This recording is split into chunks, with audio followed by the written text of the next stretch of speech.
Bonjour à tous et bienvenue à cet atelier de la MACSF sur la donation avec un focus sur le contrat de capitalisation et l'assurance vie. Aujourd'hui, 3 intervenants sur ce sujet. Guillaume Rosenwald, directeur général de MACSF Épargne Retraite. Samy Berial, responsable du pôle assurance vie retraite. Et enfin, Marc Bougdad, expert en ingénierie patrimoniale. Je suis Séverine Solier, responsable de la communication et des médias, et je serai la modératrice de cet atelier, durant lequel vous pourrez poser toutes les questions que vous souhaitez, soit dans le chat si vous êtes en ligne, ou alors oralement, puisque les micros sont ouverts. Donc, je vous demanderai juste de bien penser à les fermer après usage.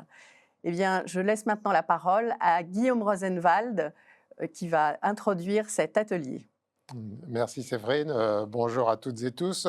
Deux mots pour vous expliquer pourquoi on a pensé pertinent de faire cet atelier actuellement. Alors, on l'a organisé avant qu'il y ait plein d'actualités sur le sujet. Donc, la pertinence au départ était plus orientée par rapport à la MACSF elle-même, en fait. Alors, l'élément principal, c'est que nous avons... alors, il faut peut-être que j'avance. D'ailleurs, c'est moi qui dois le faire. Oui. Ah bah oui, voilà, oui, on nous voit, on est très beau. Ah zut, je vais trop vite, du coup. L'élément principal, c'est que, alors vous le savez certainement, nous avons à la MACSF une bonne clientèle patrimoniale ou de futurs patrimoniaux.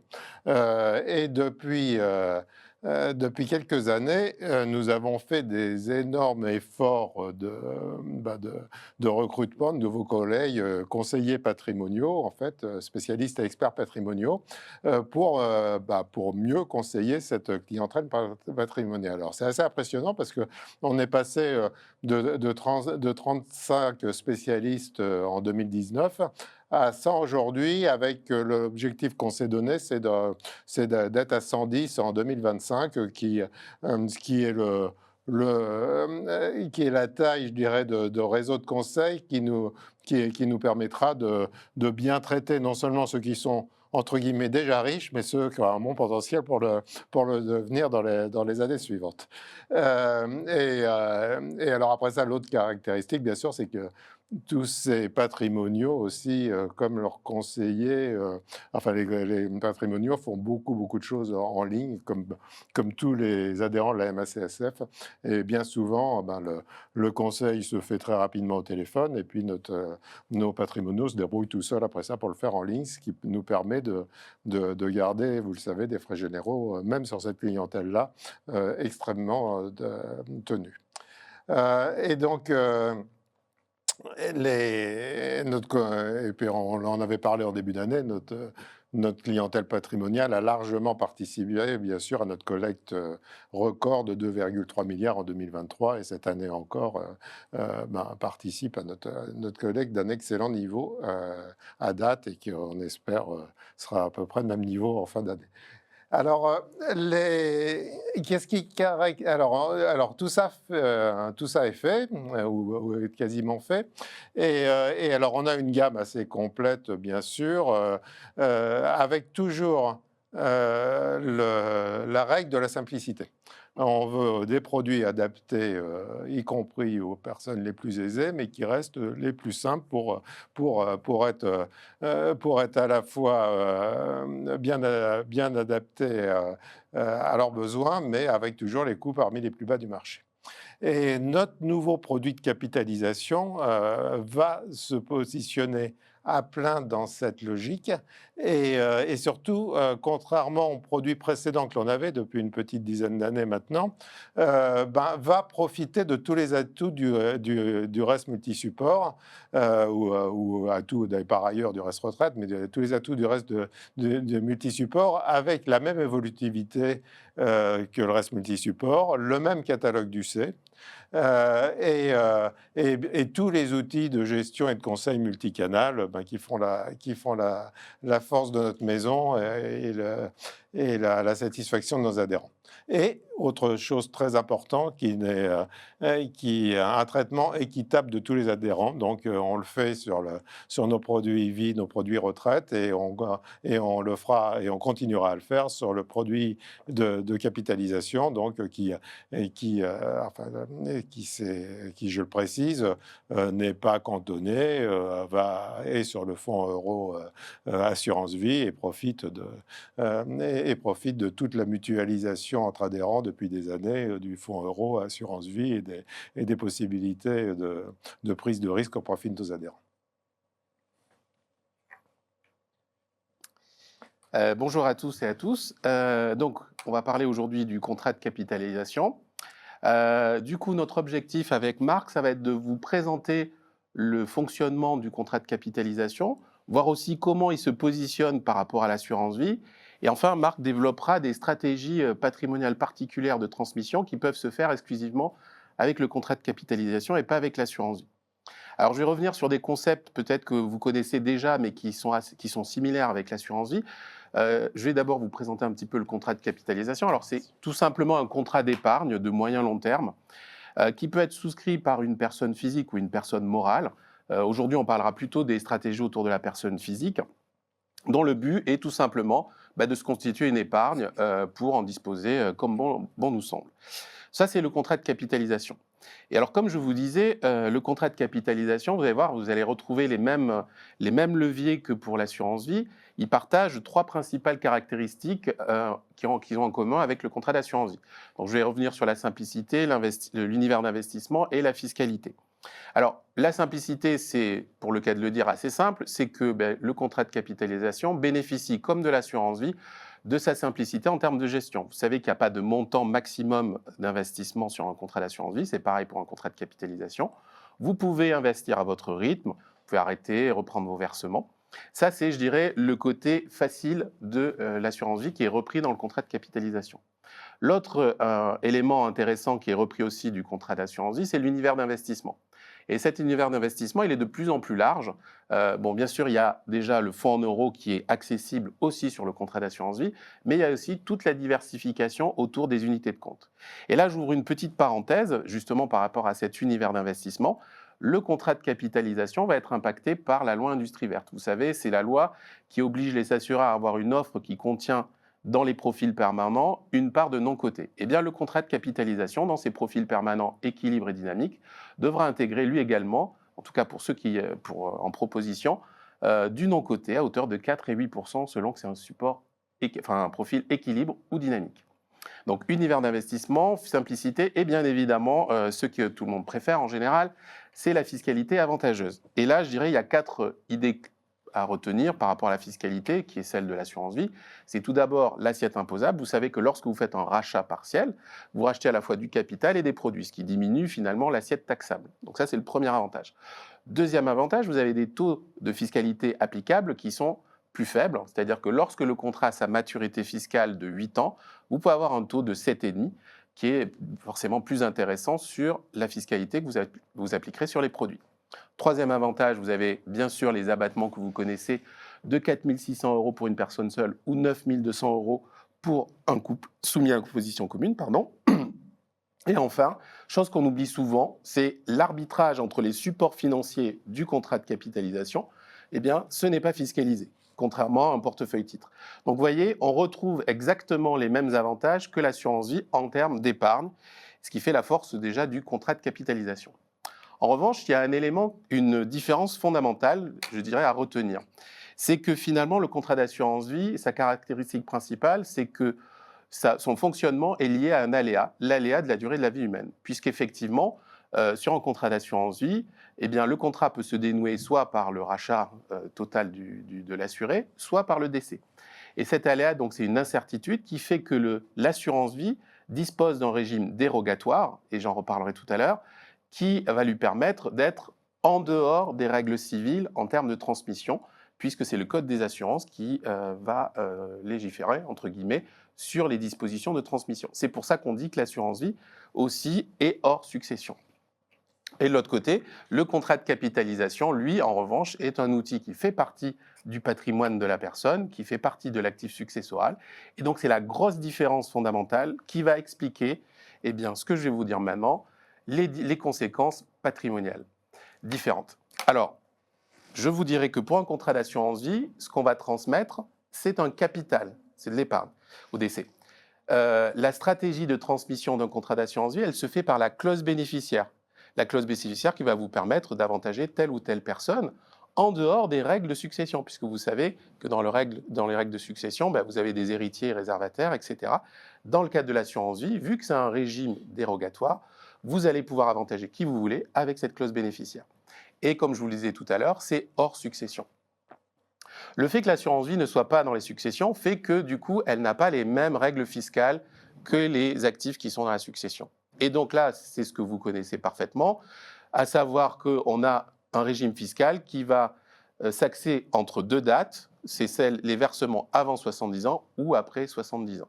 Si vous versez avant 70 ans, bien, vous connaissez, c'est les abattements de 152 500 € par bénéficiaire, ce qui est très intéressant puisque vous pouvez démultiplier donc les bénéficiaires, si vous pouvez démultiplier aussi le capital. Et vous avez une taxation qui est de 20 ou 31,25%. Après 70 ans, on l'oublie souvent, mais il y a effectivement encore il y a un abattement, mais il n'est pas rassuré, donc il est un peu moins intéressant, il est de 30 500. Et l'élément qui, je dirais, est le plus intéressant, c'est que tous les intérêts que vous allez générer à partir du 70e anniversaire sont exonérés de droits de succession. Donc ça, c'était le contrat d'assurance vie, ce que vous connaissez parfaitement. À côté de ça, vous avez donc le contrat de capitalisation. Et comme le contrat de capitalisation, il est dans la succession, il va avoir un régime de transmission différent. Déjà, lorsque la succession arrive, vous ne transmettez pas un capital, vous transmettez un contrat. C'est-à-dire que le contrat de capitalisation n'est pas dénoué au jour du décès. Il va suivre la dévolution successorale et soit il va être attribué dans le cadre de la dévolution successorale, soit il peut y avoir eu un testament qu'il attribue à une personne, voire même en amont, il est possible de le donner. Et ça, c'est des stratégies que Marc vous développera tout à l'heure. Et donc là, vous allez retrouver les règles de succession, puisque je vous disais, il est dans la succession. Donc vous allez avoir des abattements applicables qui vont différer selon le lien de parenté avec le défunt. Et vous allez avoir des taux d'imposition qui vont être progressifs et différents et selon la personne qui hérite. Donc là, c'est des choses assez classiques. Je vais vous montrer en exemple après, donc on reviendra sur les abattements. Juste, je vous ai mis ici un petit peu les 4 caractéristiques qui sont un peu différentes. Alors, j'ai volontairement choisi celle qui était à l'avantage du contrat de capitalisation. Je ne dis pas que le match est gagné pour l'assurance vie pour autant, pour le CAPI, pardon. Vous avez déjà sur le contrat de capitalisation quelque chose d'assez important, c'est le renouvellement des abattements. Vous savez, en termes de donation, vous avez un renouvellement des abattements tous les 15 ans. C'est-à-dire que si vous y prenez assez tôt, eh bien, vous pouvez réutiliser les abattements que je vous disais juste avant, de 100 000 € par exemple, pour les enfants. Ce qui n'est pas possible avec l'assurance vie, puisque par définition, on ne meurt qu'une fois. L'autre élément intéressant, c'est que l'assurance vie, vous savez, lorsque on souscrit un âge avancé, il se peut que le contrat soit remis en cause pour prime manifestement exagérée ou abus de droit, dans le sens où l'objectif n'est que d'éluder l'impôt. Sur un contrat de capitalisation, il n'y a pas ce risque, puisque l'actif fait partie de la succession. Alors que dans l'assurance vie, c'est parce que justement on déroge aux règles de la succession que là, il y a des limites qui ont été fixées par le Code des assurances. Autre point intéressant, Marc reviendra dessus aussi, vous pouvez réinvestir des actifs démembrés sur un contrat de capitalisation à l'inverse du contrat d'assurance vie. Alors, je sais qu'il y a des débats. La plupart des compagnies d'assurance considèrent qu'on ne peut pas faire démembrer un contrat d'assurance vie. C'est discutable, en tout cas. Historiquement, c'est parce qu'on considérait que l'assurance vie, c'est d'abord une stipulation pour autrui, c'est-à-dire la capacité de désigner un bénéficiaire et que ce droit ne peut pas être démembré. Bon, je ne reviendrai pas dessus, mais après, il y a toute une théorie autour de ça qui explique que voilà, ce n'est pas quelque chose non plus en termes opérationnels qui est forcément très, très efficace. Et enfin, l'avantage d'un contrat de capitalisation, c'est lorsque la personne a besoin immédiatement d'argent, eh bien on transfère immédiatement la propriété des sommes, contrairement à une assurance vie où, là aussi, il faut encore attendre que la personne décède. Alors, je vous ai mis un petit exemple très simple pour, entre guillemets, en termes d'amuse-bouche par rapport à ce qu'on va avoir après. plus pour voir un petit peu les règles de transmission d'un contrat de capitalisation. Donc, imaginons madame qui souhaite donner à son fils un contrat de capitalisation. C'est assez simple. Elle veut donner 120 000, il y a 120 000 euros sur le contrat. Ça va devoir passer par un acte notarié. C'est pour ça que je vous ai mis dans ce slide cet exemple. Et il va falloir suivre, bien sûr, les règles de droit commun, puisque comme c'est dans la succession, vous allez avoir les règles civiles qui s'appliquent. Donc, si c'est un bien commun, il faudra l'accord, par exemple, des deux époux. Et après, vous avez tout simplement la fiscalité qui va s'appliquer par rapport au lien de parenté. Donc, je vous ai dit tout à l'heure, donc là, ici, c'est un enfant.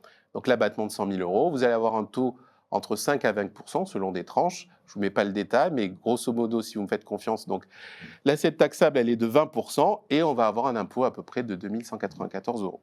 Ce qui fait qu'au net, il va percevoir 117 000 et quelques euros. Donc ça, c'est le cas, on va dire, le plus simple, le plus basique. Maintenant, on va regarder ensemble des moyens d'optimiser la transmission avec un contrat de capitalisation. Alors, je vais repartir d'un exemple assez simple. Madame souhaite aider son fils qui a un projet d'investissement autour de 100 000 euros. Elle a un contrat de capitalisation qui a 6 ans et elle a 20 000 euros de produits. Donc, pour elle, elle a deux options. La première, c'est de dire je rachète le contrat de capitalisation, je récupère l'épargne et je la transfère à mon fils. Ou sinon, autre option, je vous ai dit tout à l'heure, il est possible de transmettre directement le contrat de capitalisation à son enfant. Eh bien, on va voir que les deux options n'ont pas du tout les mêmes conséquences fiscales. Alors, dans l'option 1, où madame rachète son contrat de capitalisation, elle va devoir supporter déjà la fiscalité rachat. Comme le contrat a moins de 6 ans, on va être sur un PFU à 30%, donc elle va payer à peu près 6 000 euros. Et sur les sommes qui vont être transmises, elle va devoir, il y aura en plus à payer les droits de mutation de 1 000 euros. Donc ça fait à peu près 7 000 euros. Donc en net perçu, l'enfant va toucher 112 000 euros, presque 113, on va dire, 113 000 euros. Alors que dans le deuxième cas, madame va décider de donner directement son contrat de capitalisation à son enfant. Dans cette hypothèse, il n'y a pas de rachat. Il y a donc juste les droits de mutation qui sont un peu plus élevés puisque l'assiette est un poil plus large puisqu'on n'a pas enlevé le PFU. Et donc là, elle va réussir à transmettre 117 000 euros à son enfant, donc presque 5 000 euros de plus. 5 000 euros de plus pour plusieurs raisons. Alors, je dirais que la raison principale, c'est qu'il va y avoir une purge des intérêts. Donc depuis 2019, si je ne me trompe pas, l'avantage, c'est lorsqu'on donne ou on transmet un contrat de capitalisation, il y a une sorte de réinitialisation des intérêts. C'est-à-dire que finalement, tous les intérêts qui ont été générés durant la vie du souscripteur reviennent à zéro au moment où il est transmis. Donc cette purge des intérêts va me permettre finalement d'économiser la fiscalité des rachats PFU. Donc il y a ce premier avantage. Deuxième avantage, il y a un maintien de l'antériorité fiscale. Donc l'enfant bénéficie d'un contrat avec une maturité fiscale déjà, ou en tout cas pas loin d'une maturité fiscale dans mon cas. Et dernier élément, si le projet, s'il a envie d'acheter quelque chose, il peut aussi décider de mettre en garantie le contrat de capitalisation. L'avantage, c'est qu'il a une enveloppe déjà prête. Et effectivement, du coup, ça peut lui permettre de réaliser son investissement. Et maintenant, je vais passer un petit peu la parole. Je ne sais pas s'il y a des questions déjà qui sont apparues. Alors, sinon, je propose de passer la pour parole. l'instant, il n'y a pas, sauf erreur, pas de questions dans le chat, mais peut-être Ça viendra au fur et à que mesure. on peut interroger. Oui, est-ce que vous avez des questions en ligne ou pas? Excusez-moi si je peux intervenir. Oui, bien sûr. Juste est-ce qu'on peut revenir sur les slides précédentes? Il y a quelque chose qui m'a un peu perturbé, c'est Je ne sais pas lequel. le fait que vous prenez, juste si on peut revenir sur la slide précédente.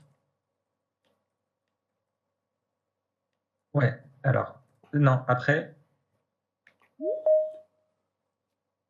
Après. Ah. Sur l'exemple, non, sur celle d'après. Voilà, là. Non, après, excusez-moi. Voilà, On va y ici. arriver. Là. On y est. On y est. Il n'y a pas de droit de mutation dans l'option 1. Si, Ils sont plus si, faibles, hein. elles sont plus Si. faibles. Ils sont à Ah oui, 1091. ils sont là. D'accord, je les vois. Ouais. Ok. Mais ils sont plus faibles parce que, bien sûr, on ne va pas avoir des droits de mutation parce qu'on va défalquer d'abord la fiscalité rachat.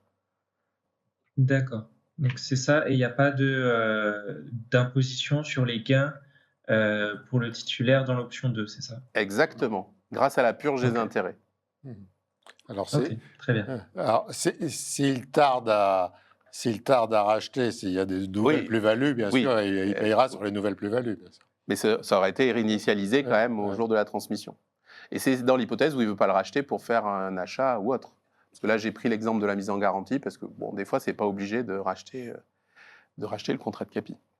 Exactement. Du coup, Merci. je passe la main à Marc, qui va vous dire un petit peu comment ça se passe au niveau du décès. Alors, Tout d'abord, j'ai une question qui vient d'arriver là. Le transfert du bon de capi à un enfant est-il bien pris en compte dans le calcul des droits de donation? Oui. Oui. Dans les plafonds et tout ça, oui. Oui. Très bien, donc la réponse est oui. Oui. Donc Marc, très tu as bien. la parole. Merci Séverine, merci Samy, et bonjour à toutes et à tous. Alors effectivement, dans la suite de ce que disait Samy, on va passer du côté décès. Alors du côté décès, il n'y a rien de bien particulier, mis à part le fait qu'on appliquera, comme le disait Samy, les règles de droit de succession, à savoir le respect de la réserve héréditaire s'il y a des enfants ou un conjoint survivant, et s'il y a des donations, comme aussi le rappelait Samy, il faudra prendre en compte également les règles civiles, à savoir le rapport à succession lorsque la donation est faite à un enfant héréditaire, à un enfant qui est dans la réserve héréditaire, ou sinon aussi réduction si on dépasse ou si on portait atteinte à cette réserve. Par contre, et c'est là où c'est intéressant de le souligner, le contrat, lui, n'est pas dénoué en cas de décès. Il continue de fonctionner. Pourquoi? Parce qu'il ne dépend pas de l'espérance de vie ou du fait que la personne qui a souscrit est toujours en vie ou pas. Il n'y a pas d'assuré sur le contrat. Et comme aussi le précisait Samy pour les donations, mais c'est aussi vrai pour les successions, les intérêts précédant la date du décès sont purgés. C'est-à-dire que pour déterminer les futures plus-values, on prendra en compte la valeur du contrat au jour du décès. Donc on a une purge totale des intérêts par le biais du décès. Alors, à côté du décès, on a un autre fonctionnement qu'on connaît tous, qu'on connaît très bien ici en France, qui s'appelle le démembrement de propriété.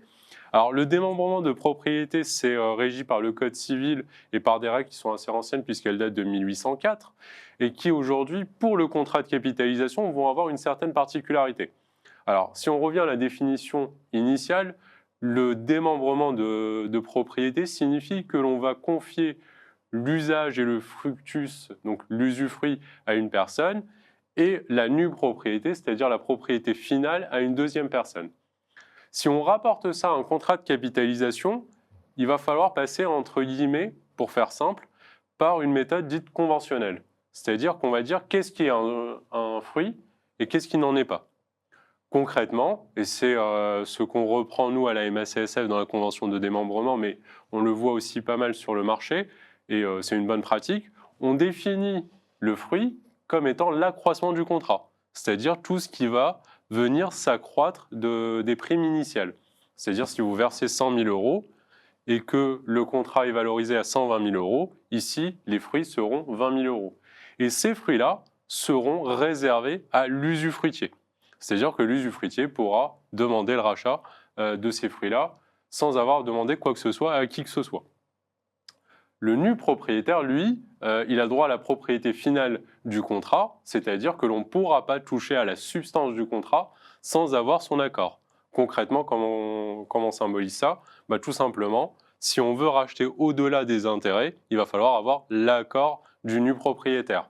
Et comme on ne veut pas que l'usufruitier soit en quelque sorte un peu trop, on va dire, un peu trop audacieux sur les choix des supports financiers, et bien du coup, les arbitrages devront également être faits avec l'accord du nu propriétaire.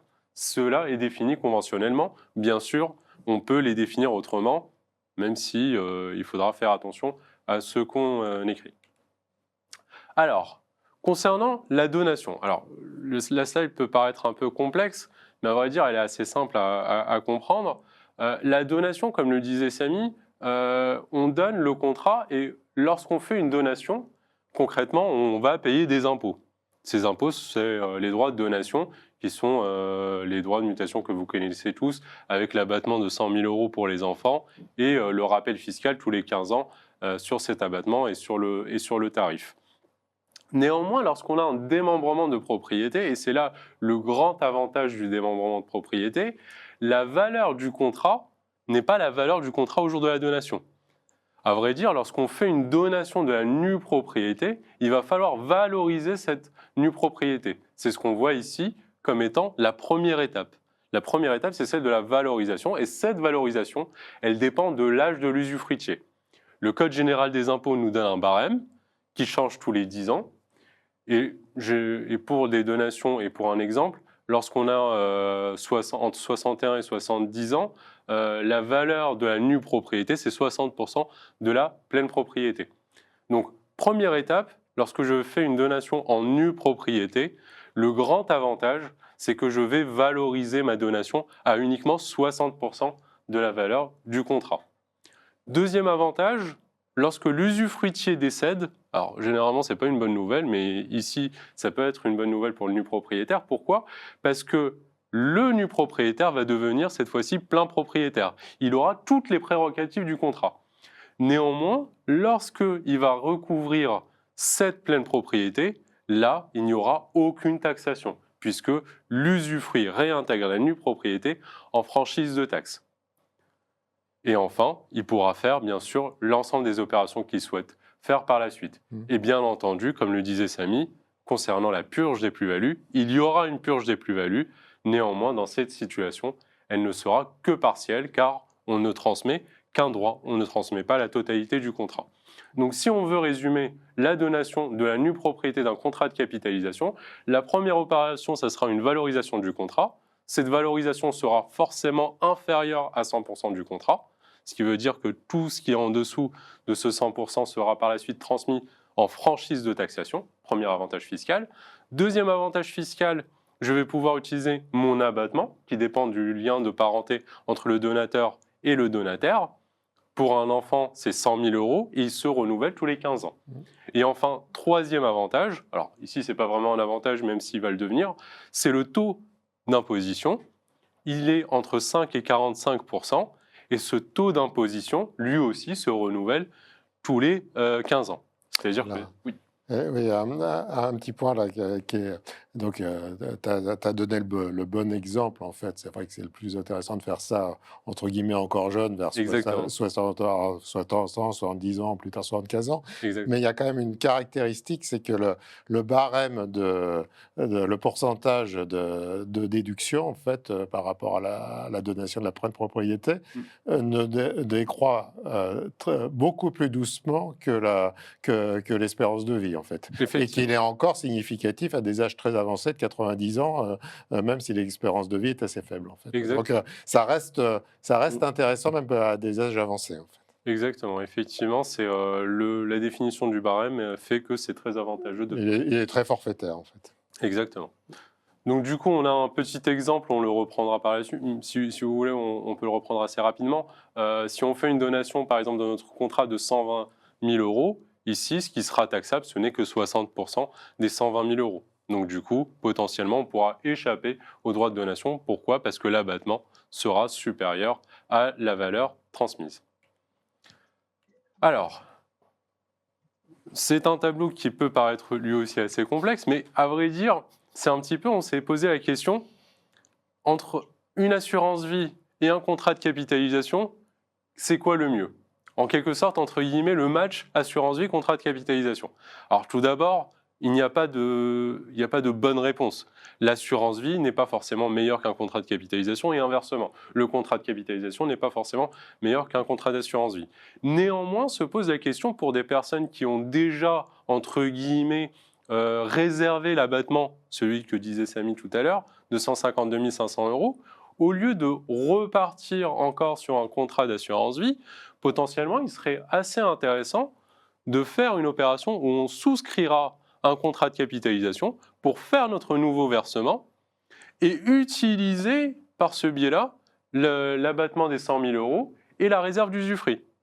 Concrètement, et c'est l'exemple qu'on a ici, pour une personne qui a 65 ans, si elle a 300 000 € à verser alors qu'elle a déjà utilisé les abattements, c'est-à-dire qu'elle a déjà un contrat d'assurance vie qui est rempli à hauteur de 305 000 €, on prend l'exemple que la personne a 2 enfants, donc 2 fois 152 500 €. Pour les 300 000 € supplémentaires, si elle veut les transmettre à ses enfants, Alors, elle peut faire une donation directement. Ça lui coûtera 50 000 €, soit ce qui dépasse l'abattement de 100 000 €, qui sera soumis au tarif progressif.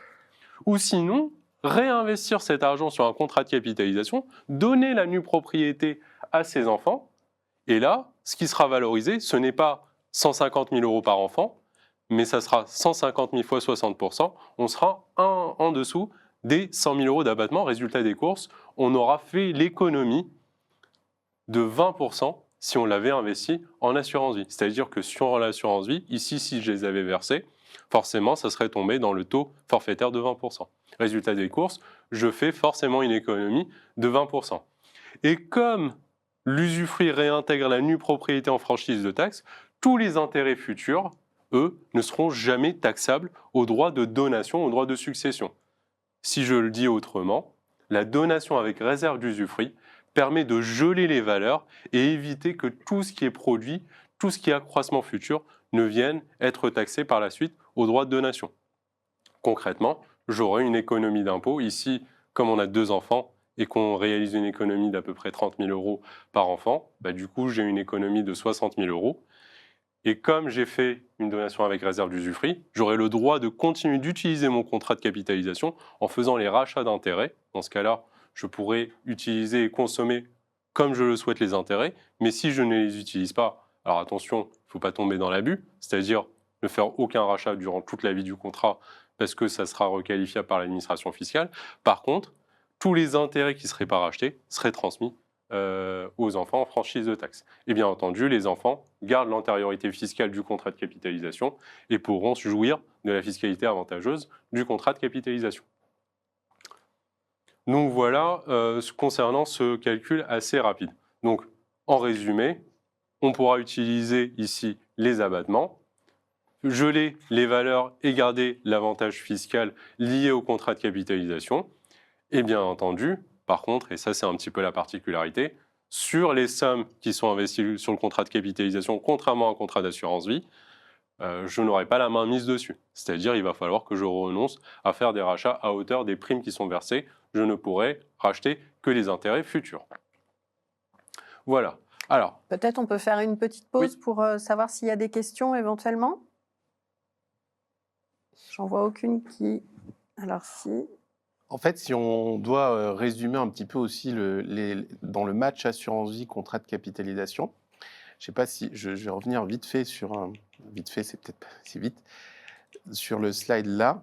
En fait, l'avantage du contrat de capitalisation, c'est pas vraiment un match, c'est plutôt un partenariat. Pourquoi ? Parce que l'assurance-vie va vous permettre de jouer sur des règles hors civil, enfin des règles du code des assurances, et le contrat de capitalisation, lui, va vous permettre de jouer sur les règles civiles, ce qui permet d'optimiser la transmission. Donc c'est pour ça qu'on dit que c'est plutôt complémentaire, puisque vous pouvez jouer sur 2 tableaux. Et ce que vous a présenté Marc, c'est l'idée justement, au-delà des avantages de l'assurance vie, d'aller compléter par des avantages supplémentaires avec le contrat de capitalisation.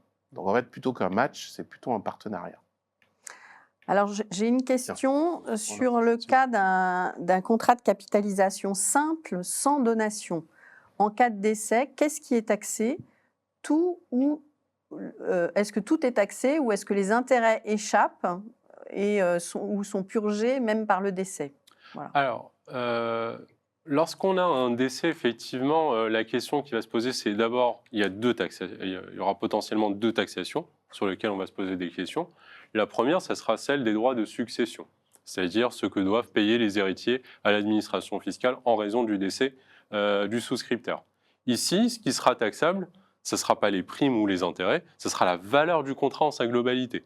C'est un contrat qui est uni et indivisible. C'est-à-dire, vous avez investi 100 000 €, le contrat est valorisé 120 000 €. Ce qui sera taxable au droit de succession, c'est les 120 000 €, primes plus intérêts courus et échus. Ça, c'est la première taxation. La deuxième taxation, qui aujourd'hui est purgée, c'est-à-dire lorsque cet héritier reprend le contrat de capitalisation. La question qui va se poser, c'est s'il fait un rachat, quelle est l'assiette de ce rachat ? Quelle est l'assiette taxable de ce rachat-là ? Alors, on va prendre la valeur dite d'acquisition, c'est-à-dire, entre guillemets, les primes que lui aurait versées. Sur ce contrat, il n'a versé aucune prime puisqu'il l'a reçu par donation ou par succession. Donc, ce qu'il a reçu, c'est 120 000 €. Ce qu'on va considérer comme la prime d'acquisition, c'est les 120 000 €. Et par la suite, pour calculer la valeur d'intérêt taxable à l'impôt sur le revenu, c'est ce qui dépasse ces 120 000 euros.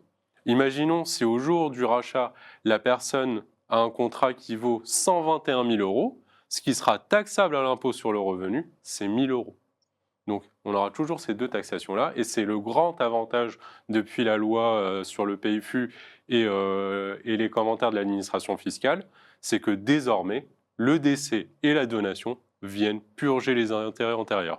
Sachant que si on était avant le décès, les intérêts taxables, eux, à l'impôt sur le revenu, c'était 20 000 euros. Donc, on gagne, entre guillemets, 20 000 euros qui échappent à toute taxation, que ce soit à l'impôt sur le revenu, mais également aux prélèvements sociaux pour ceux qui n'ont pas encore été prélevés. Donc, du coup, À toute taxation, sauf le droit de succession. Exactement. Oui. Exactement. Là, on était bien dans l'hypothèse d'un contrat de capi sans Oui. démembrement. Hein. Exactement. Voilà. Oui, exactement. Très bien. Bon, on va continuer peut-être le fil de la présentation. Alors, juste récemment, depuis le 27 septembre 2024, mais en réalité depuis le 1er janvier 2024, le législateur a créé une nouvelle règle qui s'appelle, alors on ne l'appellera pas article 774 bis du Code général des impôts pour une raison très simple, c'est qu'elle est, elle est un peu abscon. À vrai dire, le législateur a eu un comportement, on va dire, déviant. Certaines personnes ont cru très intelligent de faire des donations avec réserve d'usufruit sur des sommes d'argent. Comme vous le savez, un usufruit, c'est le fait d'avoir des intérêts. Une somme d'argent en tant que telle ne produit aucun intérêt. Donc ici, on a ce qu'on appelle un quasi-usufruit. Un quasi-usufruit, qu'est-ce que c'est? C'est-à-dire que celui qui reçoit la somme d'argent, celui qui est usufruitier de cette somme d'argent, donc le quasi-usufruitier, peut utiliser la somme d'argent comme bon lui semble, du dernier euro au premier euro, la totalité, à charge pour lui de restituer quelque chose d'équivalent. Donc une autre somme d'argent ou quelque chose de même valeur au jour de son décès. Concrètement, le nu propriétaire de cette somme d'argent est titulaire de ce qu'on appelle une dette, qui est une créance de restitution. C'est-à-dire qu'il va se présenter au jour de la succession de la personne qui était quasi-usufruitière et réclamer sa créance de restitution sous forme ou sinon d'un prélèvement sur un compte bancaire qui appartenait à la personne qui est décédée, ou sinon un prélèvement sur un actif. Par exemple, récupérer un bien immobilier en disant « bon, bah ça va être utilisé pour payer ma créance de restitution ». Alors, pourquoi ce comportement-là était déviant sur une somme d'argent et la donation avec réserve d'usufruit sur une somme d'argent? Parce qu'en réalité, la personne avant était titulaire d'une somme d'argent et après, elle est toujours titulaire de la somme d'argent. Avant, elle pouvait l'utiliser librement et après, elle continue à l'utiliser librement. Donc du coup, elle a juste joué sur la définition du quasi-usufruit pour s'octroyer un avantage fiscal. Celle qu'on avait vue tout à l'heure, c'est-à-dire donner avec une réserve d'usufruit, c'est-à-dire valoriser la donation à une valeur qui est inférieure à 100%. Et derrière, la personne récupérait en quelque sorte le pourcentage restant en franchise de taxe. Donc c'était une belle affaire fiscale. Le législateur a dû intervenir par une nouvelle loi. Et cette loi, qu'est-ce qu'elle nous dit? Elle nous dit que dans cette condition-là, dans cette circonstance bien particulière, cette créance de restitution, eh ben, elle n'est pas déductible de l'impôt sur le revenu. Résultat des courses, en fait, on ne prend pas en compte la situation passée, la donation, on va tout taxer au jour du décès. On imputera les droits de donation que vous avez dû payer au premier jour, ou au jour où vous avez reçu la nue propriété de la somme d'argent, mais vous serez bien taxé sur la totalité. Le législateur ne s'est pas arrêté ici, il est parti un peu plus loin et il nous a dit, alors, lorsque vous faites aussi des donations avec réserve d'usufruit sur des actifs cette fois-ci réels, par exemple un bien immobilier, là dans ce cas-là, quand vous faites une donation avec réserve d'usufruit sur un bien immobilier, vous avez une situation qui est un peu particulière, c'est que vous pouvez vous garder à vous les loyers et transmettre la propriété du bien. Dans ce cas-là, l'usufruit va vous permettre, vous, d'utiliser les loyers. Par contre, vous ne pouvez pas vendre sans l'accord du nu propriétaire. Mais imaginons que ce bien immobilier-là, vous décidez de le revendre. Dans ce cas-là, il y a encore un autre avantage, c'est celui où vous allez pouvoir remployer ce démembrement-là sur la somme d'argent avec le schéma qu'on vient de voir sur la créance de restitution. Et dans ce cas-là, eh ben, ici, le législateur nous a dit, attention, dans ce deuxième cas, je vais vous demander de me prouver que vous ne l'avez pas fait dans un but principalement fiscal. Ce qui devient extrêmement difficile. Il nous a donné les cas où la preuve est apportée. Il y a concrètement le temps écoulé, la motivation patrimoniale et la latitude qu'on avait au jour de la donation. Mais si on n'arrive pas à prouver cela, eh ben, on a une requalification et on ne pourra pas déduire la dette. Résultat des courses, les schémas de remploi de démembrement sur des sommes d'argent sont aujourd'hui en danger. Alors, ça tombe bien, puisque... Juste sur l'assurance vie, Oui. la clause démembrée. Ah oui, pardon. Juste, il y en a qui ne sont Effectivement. pas en danger. Alors oui, C'est important de Oui. de préciser. alors effectivement, et tu fais bien de le préciser, attention, cela ne concerne que la donation avec réserve d'usufruit sur une somme d'argent. Lorsqu'on désigne comme bénéficiaire une tierce personne avec un démembrement qui est réalisé sur la clause bénéficiaire, ça, c'est un schéma qui échappe complètement à ce cas-là, à cette loi-là. Et dans ce cas-là, le démembrement produit tous ses effets fiscaux et la créance de restitution est bien imputable sur la succession de l'usufruitier. Il n'y a pas de problème. À vrai dire, le législateur n'a visé qu'un seul cas, c'est celui où la personne se réserve pour elle l'usufruit de la somme d'argent, pas lorsqu'elle reçoit l'usufruit d'une somme d'argent par une tierce personne. Il en va de même aussi de tout ce qui est distribution de dividendes, ils y échappent. Et pareil pour les droits du conjoint survivant. S'il y a des démembrements qui sont faits sur des successions, ils ne sont pas concernés par cette loi-là. Alors du coup, se pose la question, quel est le rapport avec mon contrat de capitalisation? À vrai dire, le rapport, il est sur le remploi du démembrement.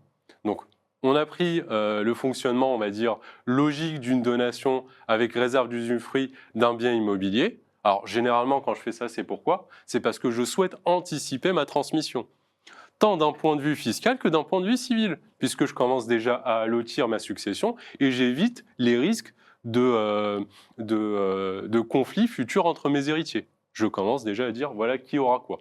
Et en plus de ça, je garde, moi, le fruit, c'est-à-dire tout ce qui va être généré par mon patrimoine. Je ne fais que préparer ma transmission.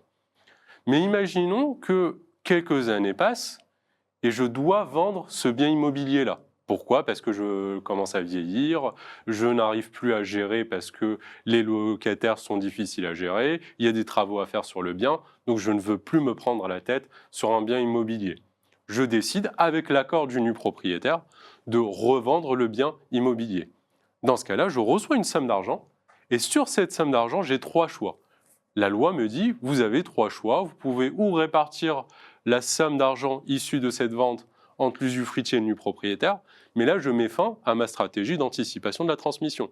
C'est dommage. Ou sinon, je décide de réemployer le démembrement sur la somme d'argent et créer une créance de restitution.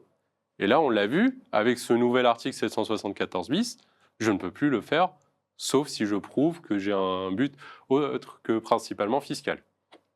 Et enfin, il y a le cas qui n'est pas visé par la loi, c'est le remploi sur un autre actif. Là, l'administration fiscale nous le dit très clairement, si vous remployez sur un autre actif type contrat de capitalisation, vous n'êtes pas dans le champ d'application de cette loi, le démembrement fonctionne normalement, et votre nu propriétaire, lorsqu'il récupérera l'usufruit, il le récupérera bien en franchise de taxe.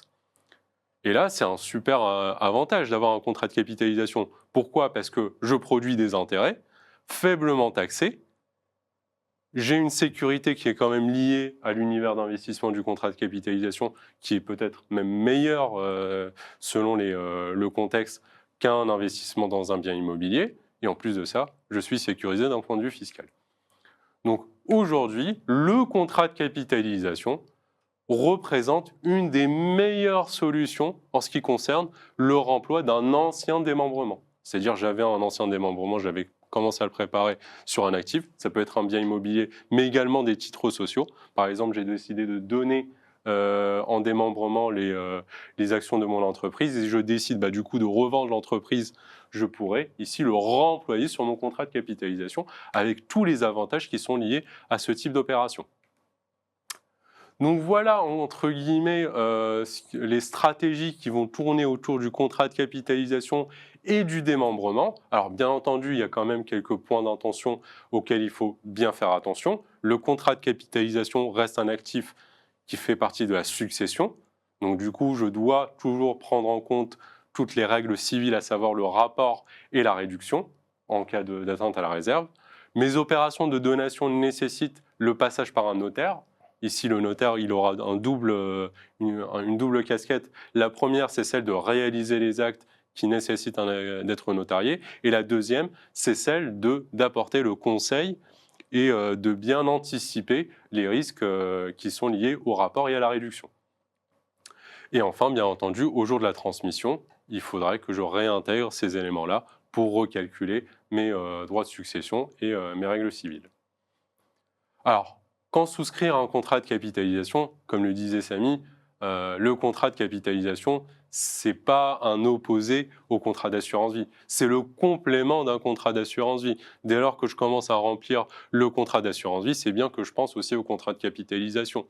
Même lorsque je fais un investissement, par exemple je reçois des gros capitaux en raison d'un héritage, d'une vente d'un actif, c'est bien que je pense à réinvestir sur un contrat d'assurance vie, mais pas que. Je peux avoir la même chose avec une gamme financière identique, avec le contrat de capitalisation. Comme ça, je pourrais demain jouer le côté donation et purge des intérêts. Ça va me permettre d'ouvrir en quelque sorte les possibilités d'optimisation par la suite. Alors, bien entendu, le contrat d'assurance vie reste la pierre angulaire de ma stratégie. Le contrat de capi, c'est vraiment le complément. Et enfin, pour finir, le contrat de capitalisation, il va me permettre d'aller là où l'assurance vie n'y arrive pas, à savoir le remploi d'un démembrement.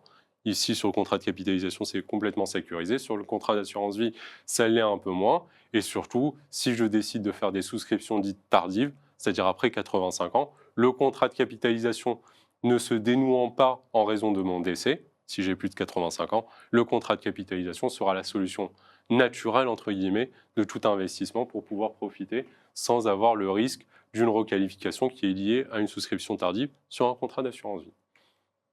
Donc voilà en ce qui concerne les stratégies de transmission. Parfait. Donc, nous avons terminé les présentations. Si vous avez des questions, nos intervenants sont prêts à y répondre.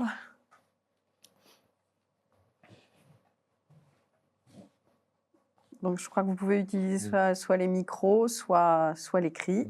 Alors, Mais ça me fait penser là, par rapport aux gens âgés ayant un contrat de capitalisation, il y a un élément qui est lié au fait que le contrat se dénoue pas et qui est très intéressant, c'est que sur un contrat d'assurance vie, à partir d'un certain âge, comme le contrat se dénoue, on n'encourage pas franchement les gens à prendre des risques, bien au contraire.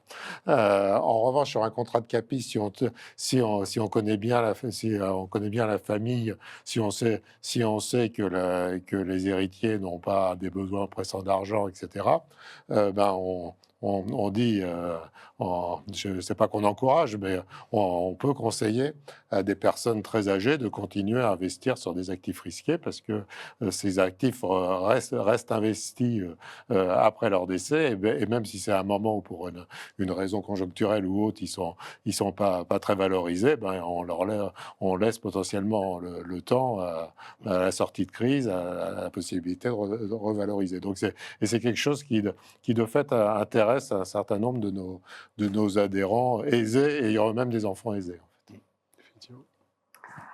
Alors, justement, pour rebondir sur ce sujet, nous avons une question. Pourriez-vous faire un focus sur les donations de contrats de capi par des grands-parents versus un contrat d'assurance vie avec pacte adjoint?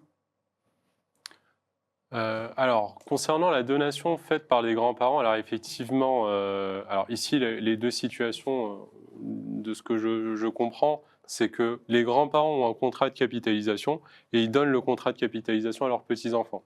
Ça, c'est pour le côté contrat de capitalisation.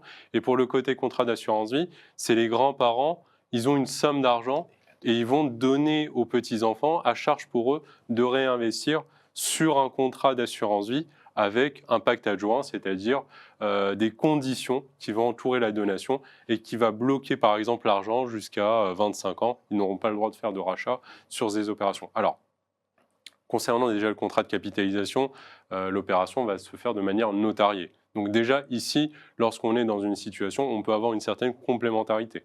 Je rappelle juste que les grands-parents, lorsqu'ils font des donations à leurs petits-enfants, jouissent d'un abattement qui est assez avantageux. Il est de 31 865 €. en tant que donation, mais également ils peuvent profiter de ce qu'on appelle le don Sarkozy, qui est lui aussi de 31 865 €.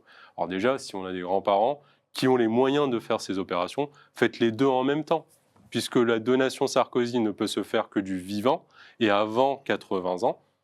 Et d'une part, d'autre part, l'abattement de 31 865 €, pareil, ne se fait que du vivant des grands-parents. Il n'est pas applicable en cas de décès. Donc déjà, si vous avez les moyens, faites les deux.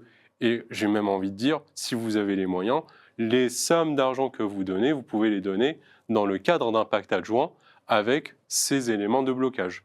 Et le contrat de capitalisation, lui, vous allez pouvoir faire la donation en pleine propriété à vos petits-enfants. Et dans ce cadre-là, vous pouvez aller, grâce au notaire, avec des conditions très particulières, aller beaucoup plus loin que ce qu'on aurait pu faire sur un pacte adjoint. Par exemple, on peut faire ce qu'on appelle des droits de retour légaux ou des droits de retour conventionnels pour récupérer le contrat de capitalisation en cas de prédécès du petit enfant avant le donateur. C'est des hypothèses rares, mais ça arrive. Et surtout, on va pouvoir protéger beaucoup plus fortement le contrat de capitalisation que le contrat d'assurance vie. Car sur le contrat de capitalisation, grâce à ce droit de retour conventionnel, je peux l'adjoindre avec une clause d'inaliénabilité qui peut durer beaucoup plus longtemps que sur un contrat d'assurance vie. Sur un contrat d'assurance vie, je ne peux pas dépasser, on va dire, le maximum du maximum, c'est les 30 ans du petit enfant. Sur le contrat de capitalisation, alors on ne l'encourage pas parce que ça peut être des comportements un peu déviants, mais ça existe, mais on peut aller beaucoup plus loin.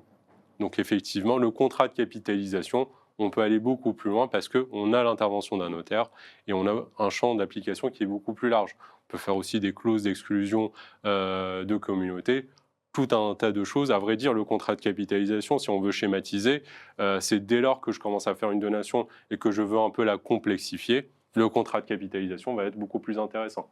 Par contre, si je veux faire une simple donation de somme d'argent, le contrat d'assurance vie comme réceptacle, il est très avantageux. Alors j'ai deux questions pour Guillaume, je pense. Combien les contrats de capitalisation représentent-ils dans la collecte et ou l'encours de la MACSF? Et sur le marché, globalement, combien représentent les contrats de capi par rapport à l'assurance vie? Et ensuite, quel est l'encours moyen du contrat de capitalisation? Alors, sur le marché, les contrats de capi par rapport à l'assurance vie, ça reste assez marginal, c'est de l'ordre de 1% en fait. Donc, bon, c'est quand même un produit de niche. Alors, à la MACSF, pour le moment, on en a peu encore en portefeuille parce que, en fait, ce qui s'est passé quand on avait lancé notre produit il y a un peu moins de 10 ans, c'est que on n'avait pas bien analysé qu'il pouvait être souscrit par une association souscriptrice, comme les autres produits d'assurance vie, de retraite, etc. Et du coup, on a lancé des produits individuels. Et un produit individuel, ça évolue mal. Enfin, ça évolue pas. Et donc, assez rapidement, notre produit s'est trouvé démodé déjà au niveau d'un certain nombre des possibilités contractuelles, mais surtout très rapidement démodé au niveau de sa gamme d'unités de compte en fait. Et on avait, je pense que là, on aurait pu prévoir dans le produit la possibilité pour l'assureur de faire évoluer la gamme d'unités de compte sans accord du souscripteur, mais on ne l'avait pas fait. Du coup, notre produit lancé il y a, en fait, conçu juste avant que j'arrive et lancé quand je suis arrivé, et donc j'en parle très librement, a été obsolète au bout de 2-3 ans, et donc notre réseau rechignait à le vendre, parce que d'expliquer sur le SMS que telle unité de compte est absolument super, etc., ce qui est en général vrai, et de dire ah bah oui, mais sur le produit de capi on ne l'a pas, ça, du point de vue commercial, c'était un peu difficile. Alors, notre nouveau produit de capitalisation, là, qui va être lancé le 24 octobre, c'est notre association souscriptrice préférée, la MAP, qui a décidé de le souscrire. Et du coup, il évoluera comme sur décision, sur validation de l'Assemblée générale de la MAP, et il restera toujours moderne, aussi bien au niveau de toutes ses options contractuelles, etc., qu'au niveau de sa gamme d'unités de compte. Alors, Donc, tout ça pour expliquer qu'aujourd'hui, on doit être à peu près seulement 3000 contrats de cap. 3007. Comment? 3007. Oui, À peu près. un peu moins de 4000 contrats de capi. Pour un encours d'à peu près 80-90 millions d'euros, un truc de genre. Avec notre part de marché sur les patrimoniaux, avec notre nouveau produit, on a l'intention de faire ça par an. En fait. Ce qu'on a fait depuis 9 ans, notre possibilité, sans être trop ambitieux, c'est d'en faire autant tous les ans. En fait. Alors j'ai d'autres questions. Comment effectuer un remploi de démembrement et s'imposer à nouveau au droit de mutation? Alors, concernant le remploi en tant que tel, il n'y a pas de droit de mutation supplémentaire. Donc, il suffit de prévoir 2 opérations. La première, c'est de voir l'acte d'origine, ce qu'il contient, et de prévoir ce qu'on appelle un acte de remploi. Il faut bien préciser que le contrat initialement, l'actif démembré, permet cette option, c'est-à-dire celle du remploi sur un contrat de capitalisation ou sur un tout autre actif. Et s'il ne le prévoit pas, il va falloir le prévoir par un acte annexe. Et surtout, il va bien falloir le préciser. Pourquoi? Parce que en l'absence de précision, l'administration risque de voir une opération qu'elle n'apprécie pas du tout. C'est celle d'avoir un démembrement entre des héritiers présomptifs qui ne sont pas justifiés. Or, lorsqu'un démembrement n'est pas justifié par un acte notarié ou un acte sous seing privé, il est refusé par l'administration fiscale et considère que l'usufruit, en fait, ce n'est pas un usufruit, c'est une pleine propriété et elle est taxable. Dans ce cas-là, et c'est dans nos process effectivement de gestion, on demande 2 opérations primordiales. C'est celle d'abord de voir l'acte d'origine, l'acte notarié, de remployer le produit de cession dans un compte bancaire démembré et par la suite d'adjoindre un acte de remploi avant de faire l'opération, de remployer l'opération sur un contrat de capitalisation. Bien entendu, l'ensemble des éléments est enregistré tant auprès de la MACSF que auprès du client sociétaire. Et derrière, lorsque le décès de l'usufruitier survient, on sait d'où vient le démembrement, on est capable de parfaitement le justifier et on est capable de combattre la présomption qui est posée par l'administration fiscale. Et dans ce cas-là, le démembrement poursuit sa route et fonctionne parfaitement. Il ne remet pas en cause et il n'y a pas de droit supplémentaire. À vrai dire, il n'y a même pas de frais supplémentaires. Alors, quand il y a une souscription d'assurance vie après 85 ans, donc là, on est bien sur l'assurance vie dans cette question, y a-t-il un risque de requalification? Qui le dit? Est-ce que la jurisprudence est constante? Alors moi, je dirais que ce qu'on dit, c'est qu'à partir de 85 ans, si le but est exclusivement fiscal, il y a un risque de remise en cause. Ça ne veut pas dire que c'est systématique. Et d'autre part, il faut voir l'intérêt de l'opération. Si la personne, en plus, les espérances de vie peuvent durer plus longtemps, il est tout à fait possible que l'opération ne soit pas remise en cause. Ce qu'on remet en cause souvent, c'est toujours les cas extrêmes, c'est-à-dire quand l'assurance vie, elle est faite sur un lit de mort, avec un conseiller qui va se déplacer à l'hôpital pour souscrire au dernier moment et bénéficier encore d'un régime dérogatoire, voire avec des clauses bénéficiaires qui vont exclure les héritiers réservataires, où finalement ça va être un moyen de détourner encore une fois les règles classiques de succession. Donc c'est dans ces hypothèses où voilà, c'est potentiellement remis en cause. Mais après, sauf âge limite des contractuels, parce que certains contrats ont un âge limite contractuel maximum, en soi, il est possible de souscrire à des âges avancés. Après, avec ses réserves de conseil et d'adaptation. Et ça, après, nous, je crois que c'est la jurisprudence. Est-ce que la jurisprudence... Alors, sur la jurisprudence, vas-y. Alors, il y a effectivement déjà il y a aussi l'engagement FFA, qui est une sorte de préconisation. Elle nous préconise de limiter à 85 ans, de ne pas pousser. Alors, c'est pas une traduction. Engagement France Assureur. Ah, pardon, oui. Pardon, oui. Oui, effectivement, c'est France Assureur. Et concernant la jurisprudence, effectivement, il y a 2 jurisprudences qui sont liées à ces affaires. La première, c'est celle des primes manifestement exagérées. C'est-à-dire qu'on va regarder, en fait, c'est un arrêt de 2004 qui nous a posé les conditions. Et il nous dit, parmi ces conditions, il y en a une qui est vraiment extrêmement importante, c'est l'utilité du contrat pour la personne qui souscrit.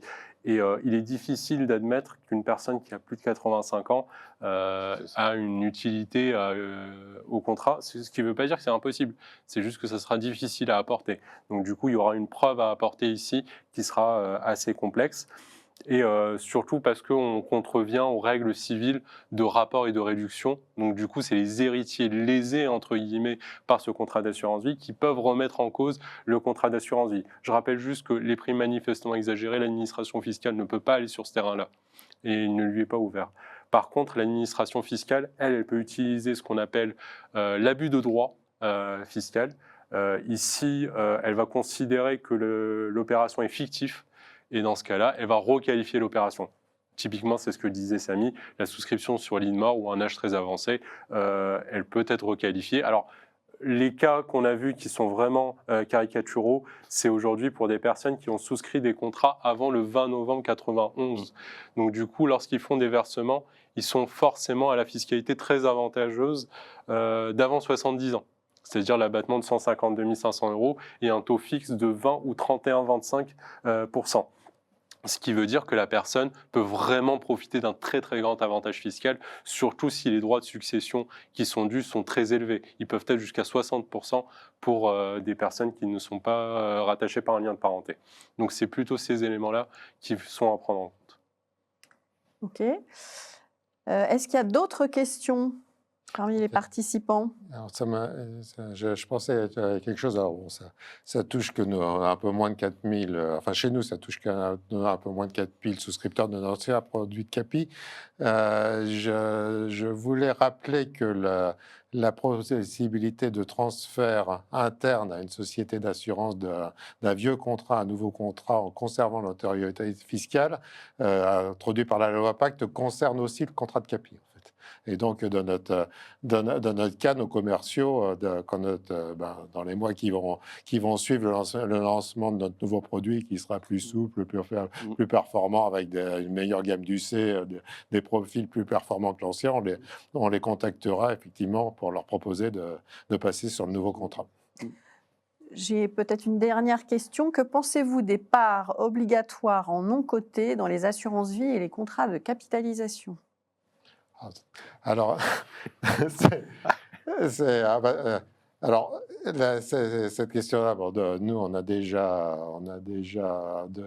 dit comment on allait faire à une précédente conférence de presse. Donc, nous, on a la chance, avec déjà notre très bonne connaissance de nos côtés, à la fois sur notre actif général, nos très bonnes relations constructives avec plusieurs sociétés de gestion spécialistes du non-coté obligataire en particulier, qui a l'avantage de donner tout de suite un rendement en fait assez régulier. Et puis d'autre part, autre avantage de ne pas être trop gros, en fait, on a la chance de pouvoir faire profiter tous nos adhérents dans les profils, y compris, en fait, avec notre association souscriptrice, on a décidé de faire évoluer nos profils existants. En fait. Donc, on a la chance de pouvoir faire cela, de faire profiter tous nos adhérents de ces investissements non cotés obligataires, en fait. Et donc, dès le 24, on a commencé à investir pour préparer, bien sûr, mais dès le 24, ça va être dans l'ensemble de nos profils, en fait. Je dis on a la chance aussi par rapport à notre taille, parce que ça représente quand même, j'avais dit à la conférence de presse 110, en fait, c'est même un petit peu plus, entre 120 et 130 millions d'euros d'investissement. Et donc, le marché du non-coté va pouvoir les absorber dans les semaines qui suivent, parce que ce n'est pas des milliards d'euros, en fait. En revanche, cette mesure-là, à l'échelle du marché, elle est un peu utopiste, il faut le dire. Si des plus gros que nous, tout le marché n'aurait pas pu faire ça, en fait. Et c'est pour ça que la plupart de nos confrères et concurrents vont ne le proposer que sur des options, que sur des nouveaux profils qui seront ou non activement proposés à leurs adhérents, à leurs clients. Sur ce sujet, on a fait une annonce concernant l'évolution de nos profils et l'introduction d'un nouveau fonds d'aide privée qui s'appelle Andera d'aide privée dans nos profils, à la fois en assurance vie, en PER et en contrat de capi. On a fait l'annonce le 17 septembre, donc je vous renvoie sur le dossier de presse qui est sur la newsroom de la MACSF. Je ne vois plus d'autres questions, donc je pense que pour l'instant, on a épuisé le sujet, en tout cas pour aujourd'hui. Je vous remercie tous de votre participation. Je remercie nos 3 intervenants et je vous souhaite une excellente journée. À très bientôt. Merci, Au revoir. bonne journée. Merci. Au revoir.